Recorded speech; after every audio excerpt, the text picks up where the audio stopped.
বিসমিল্লাহির রহমানির রহিম।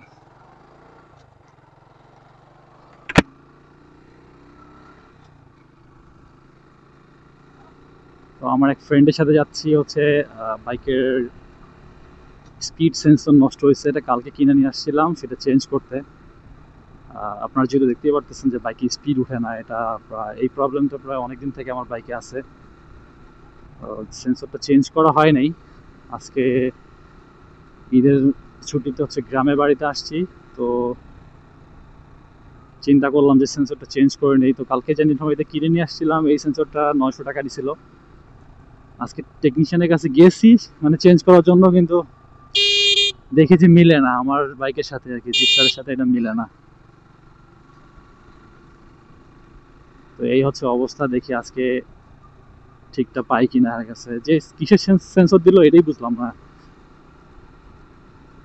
আমি জাস্ট বলছিলাম যে জিক্সারের সেন্সর দিতে, ও আমাকে এটা দিল।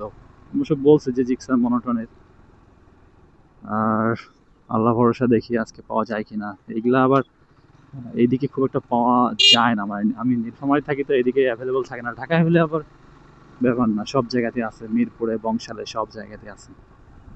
আর স্পিড সেন্সরটা না থাকলে আসলে বাইক কত কিলো চলতেছে, তারপরে মানে কত কিলো রান করলো, স্পিড কেমন আছে কিছুই দেখা যায় না। ফলে প্রবলেমটা হয় কি, আপনার ওই যে ইঞ্জিন অয়েল চেঞ্জ করার সময় আসলে বোঝা যায় না যে কত কিলোমিটার হইলো। বা একটা ট্রিপে গেলাম, ট্রিপটা টোটাল কত কিলোমিটার হলো এটা বোঝা যায় না। ঠিক আছে।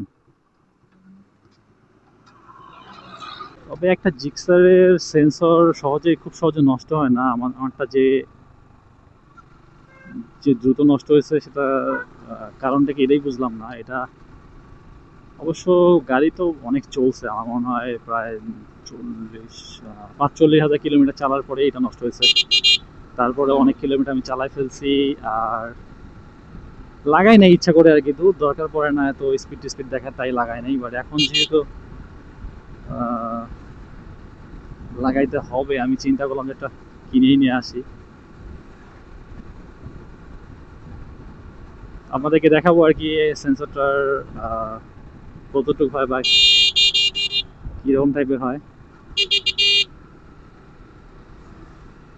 এরকম আইডিয়া ঢুকতেছি আমরা।